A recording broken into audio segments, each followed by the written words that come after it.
സ്നേഹം നിറഞ്ഞ കൂട്ടുകാരെ, വേദിയെ ധന്യമാക്കിക്കൊണ്ടിരിക്കുന്ന പ്രമുഖരെ,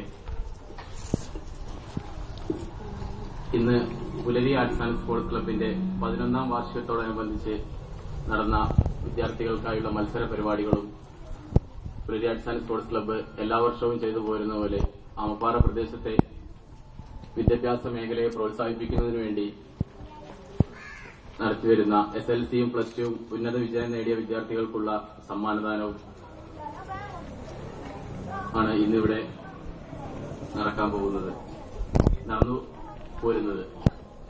എല്ലാ വർഷവും നമ്മൾ ഓണാഘോഷങ്ങളോടനുബന്ധിച്ചായിരുന്നു ഈ പരിപാടികൾ നടക്കാറ്. ഇപ്രാവശ്യം നമ്മൾ ഗാന്ധി ജയന്തി നല്ലൊരു ദിവസം തെരഞ്ഞെടുത്താണ്. അന്ന് കാലാവസ്ഥ, മഴ, അങ്ങനെയുള്ള കാര്യങ്ങളെല്ലാം ഉണ്ടായത് കാരണം നല്ലൊരു ദിവസമായ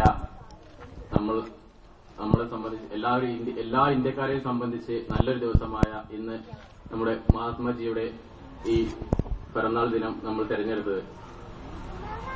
ഈ പിറന്നാൾ ദിനത്തിൽ നമ്മൾ ഓരോ ആളുകളും ചിന്തിക്കേണ്ടതായ ഒരു സംഗതിയുണ്ട്.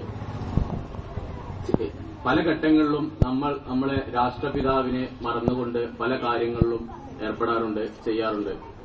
വിദേശ രാഷ്ട്രങ്ങളിലെല്ലാം നമ്മുടെ മഹാത്മജിക്ക് ആരാധകരും അതുപോലെ ഈ സർവോദയ പ്രവർത്തകരും എല്ലാം വന്നുകൊണ്ടിരിക്കുന്ന ഈ കാലഘട്ടത്തിൽ നമ്മുടെ നാട്ടിൽ മാത്രം ഈ സർവോദയ ഗാന്ധി, അതുപോലെ പുതിയ ഗാന്ധിയന്മാര്, ഗാന്ധി ആദർശങ്ങൾ മുറുകെ പിടിക്കുന്ന ആളുകൾ, ഇവരെല്ലാം നമുക്ക് നഷ്ടപ്പെട്ടുകൊണ്ടിരിക്കുകയാണ്.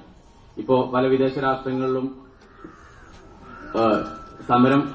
സമരം ചെയ്യുന്നത് ഗാന്ധി മാർഗത്തിലൂടെയാണ്.